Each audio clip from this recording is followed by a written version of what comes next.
So dispenser grids in Minecraft suck. They suck a lot, which sucks, because TNT is expensive if you don't dupe. It costs 5 gunpowder and 4 sand. The gunpowder, not so much of a problem, that's renewable, but the 4 sand is the ouch part. Now, dispenser grids are probably the most TNT efficient way to mine out, let's say, an area like this. However, they still suck. They may be simple, but the traditional ones, at least, have a lot to be desired. First of all, they don't dig very far. When you just dispense them like this from a dispenser, they only travel down about 70 blocks, which, because you have to leave a little bit of space initially just so that the TNT doesn't blow up the dispensers, you only get to dig about 60 blocks, which is definitely nowhere near enough for 1.19 terrain. So, and also there's things like the TNT random momentum is not kept in check, which can lead to more TNT inefficiencies and missed blocks, which means you have to space the dispensers themselves closer, which means you get less TNT efficiency, and it overall just becomes a huge pain. Now, the fix to this is this little module over here. What this does is it catches the TNT like this, which helps to remove that random momentum that I was talking about earlier. It also down excels the TNT, which lets the TNT go further. Oh my goodness gracious. Oh, that was close. Okay, so one thing I should note about the setup is that you need to give it a 10 game tick pulse minimum. It could be a 9 game tick pulse, I didn't test that, but 10 game tick pulse, or else the TNT won't get slime warped and it'll blow up. So yeah, don't do that. But so of course, it gets down excelled, gets held in place, and because you can hold it in place using the pulse length that you give it, you can actually control the explosion height, which is really, really important. Well, now why is that important? Let's just look at this little setup over here. So one's going to explode a little higher up, one is exploding right on top of the deep slate. So as you saw, the one that exploded a little higher up exploded way more blocks.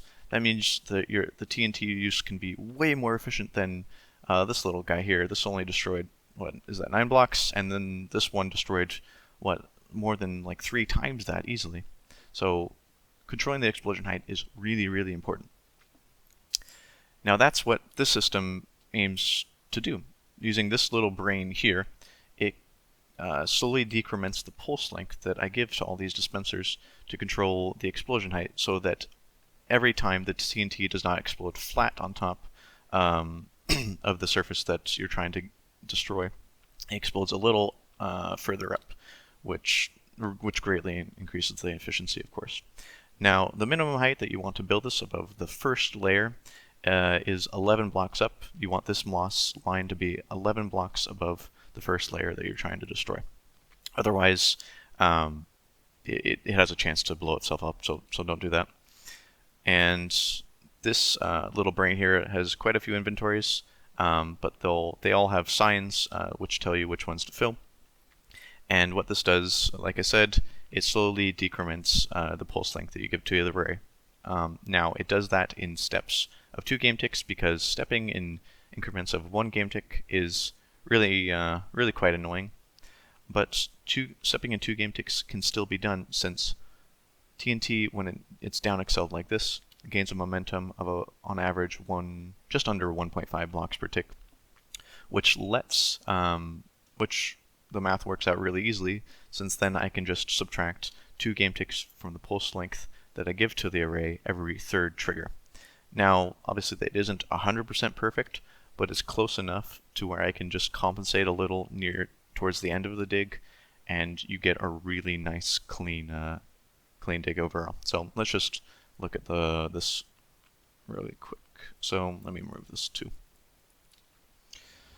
So as you saw, exploded a decent amount of blocks for that first layer, and we'll just trigger it a few more times. And one more.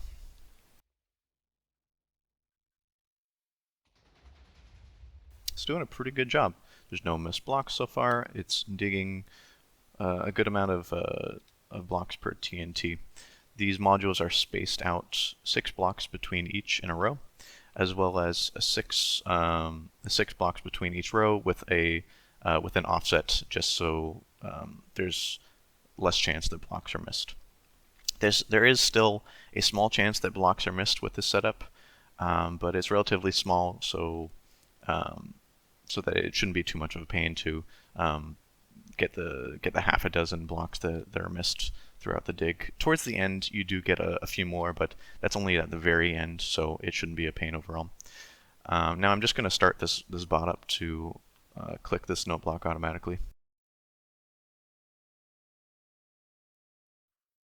So I'm just going to set it to a higher tick rate right now, and we can see it's going. It is just chewing through this deep slate. Thankfully, Mojang did not make deep slate a higher blast resistance than stone, like make it like endstone, where this would be a real pain in the ass. Let's go back to 100. Let's see if my dropper counter is actually decrementing. Okay, cool.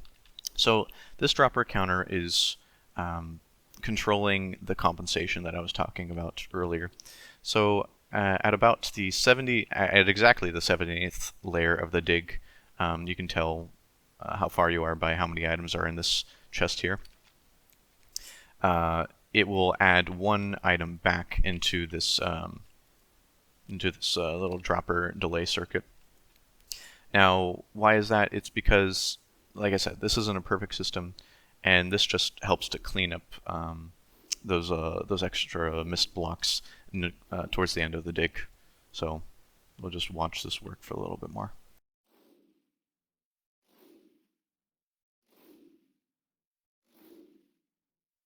Just some more commentary as we watch it work. I really wouldn't suggest using this for big holes. Certainly not render distance. Maybe like a min-size perimeter could be viable, but it's still like a decent amount of TNT used. This small, like I think it's about a 60 by 70 by 100 like brick of deep slate is still going to run about, oh there, it just stopped, is still going to run about 18 to 19,000 TNT, so it's not without cost. So I had a little automatic shutoff system so I could tell when it actually added that compensating item. Now let's look down. So around the edges is where you'll see the most blocks missed. Here, of course, you can see a couple blocks missed here, but most of these will actually get cleaned up with that compensating item, although you probably will need to clean up a little bit of those items around the edges. So let's start this up again real quick. So get the bot automatically clicking again, and we'll see it drop down. So it should have stepped up a little bit, and yeah, you can see it cleaned up a lot of those missing blocks. Of course, there's a few floaters, but I think it's acceptable.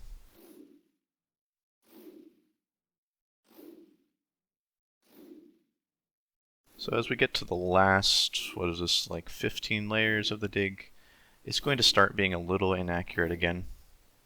But again, it's towards the very last little bit of the dig. I think having to mine, I don't know, a few hundred blocks over like a large area is pretty acceptable to me. Alright, let's stop this guy.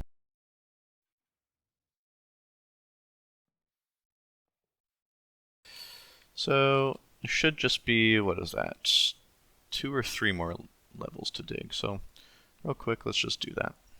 This video is getting a little long as it is. Oopsie. I'm still learning fly speed. And I think it's gonna be 2 more, I believe.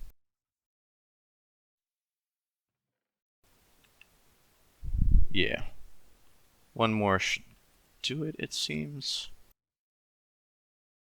It's really cool. This looks like one of those old-fashioned, like, sand wave machines. Okay, yeah, that got almost all the blocks. I guess 1 more, and that should do it for real this time.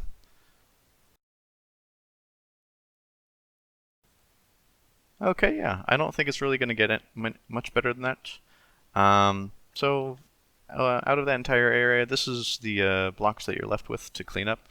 it's really not that much work. This would probably take what, under 5 or 10 minutes. So I think that's pretty nice overall. Still a huge improvement over this type of system, because even if you put the dispensers pretty close together, the random momentum of the TNT ends up screwing you over, and also because you have the TNT so close that it gets exploded and moved all over the place. So it's just not great. So yeah. Okay, now this little counter here also tells you how much TNT you've used per dispenser. So with this, that's 64 plus 44, which means 108 total TNT per dispenser has been used. So that's pretty good. So each dispenser, responsible for a 6x6 area, of course. So that's pretty decent TNT efficiency. Now, before I go, I'm just going to show you the last and probably my favorite feature of this entire system, and that's the cleanup, because there is basically none. Let's just click this note block. Just giving this the entire array a short pulse will cause it to basically just poof, like one of those TNT cannons. They just explode and just disappear before your very eyes. I love it. But so there's just a little bit of redstone and blocks to clean up at the edge, but obviously nothing. So if you don't care about like wasting those blocks in TNT, that's definitely a really huge time saver at the end, at the very end. So I think that's all I got to show you guys today, and I will see you guys next time. Oh, world download will be in the description. Bye bye.